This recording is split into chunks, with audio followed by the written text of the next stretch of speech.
कल्पनात्मक राजनीतिक कथा, किसी वास्तविक व्यक्ति पर आधारित नहीं।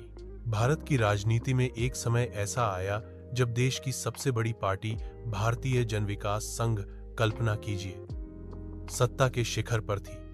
प्रधानमंत्री मोहनदास मोदी और गृहमंत्री अमितेश शाह, जिन्हें लोग प्रेम पूर्वक मोदी शाह की जोड़ी कहते थे, देश के हर कोने में अपनी पकड़ बनाए हुए थे।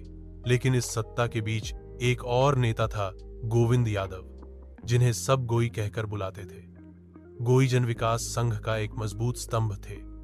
उत्तर प्रदेश से सांसद, मासों के नेता और संगठन के लिए हर चुनाव में खून पसीना एक कर देने वाले। गोई को उम्मीद थी कि अगली बार प्रधानमंत्री पद का उम्मीदवार वही होगा, क्योंकि मोदी पहले ही संकेत दे चुके थे कि वे अगली बार नहीं लड़ेंगे।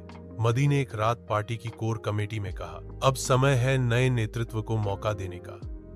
गोविंद जी, आपने पार्टी के लिए जो किया है वह बेमिसाल है। अगली लड़ाई आपकी होगी। अमितेश शाह ने भी गोई के कंधे पर हाथ रखकर कहा, हम सब आपके साथ हैं। गोई को यकीन हो गया समय आ गया है। उन्होंने अपने क्षेत्र में और जोर से काम शुरू किया। पार्टी के युवा नेताओं को एकत्रित किया, भाषणों में विकास की नई रूपरेखा रखी और अपने भीतर के प्रधानमंत्री को आकार देना शुरू कर दिया। लेकिन जैसे जैसे चुनाव नजदीक आए, पार्टी के प्रचार में गोई का नाम धीरे धीरे गायब होने लगा।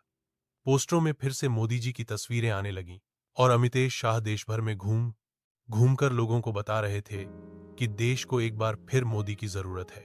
गोई हतप्रभ थे। उन्होंने शाह से पूछा तो जवाब मिला, राजनीति में निर्णय समय के अनुसार बदलते हैं।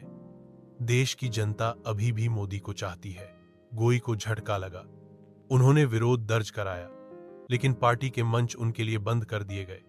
मीडिया में उनकी छवि एक असंतुष्ट नेता के रूप में बना दी गई। चुनाव हुए, मोदी फिर से जीत गए। शाह गृहमंत्री बने रहे और गोई, वे चुपचाप अपने गांव लौट आए। लेकिन गांव में जो जनसभा हुई, उसमें गोई की आंखों में फिर आग थी। मैं धोखा खा सकता हूं, लेकिन जनता नहीं। मैं वापसी करूंगा, एक नई पार्टी बनाकर, उस राजनीति के खिलाफ जो दोस्ती की आड़ में पीठ में छुरा घोंपती है। सभा में तालियों की गूंज थी। धोखा खाए नेता की वापसी की घोषणा थी। सत्ता का सौदा अभी खत्म नहीं हुआ था, असली लड़ाई अब शुरू हुई थी। नोट: यह कहानी पूरी तरह से काल्पनिक है और किसी वास्तविक व्यक्ति या राजनीति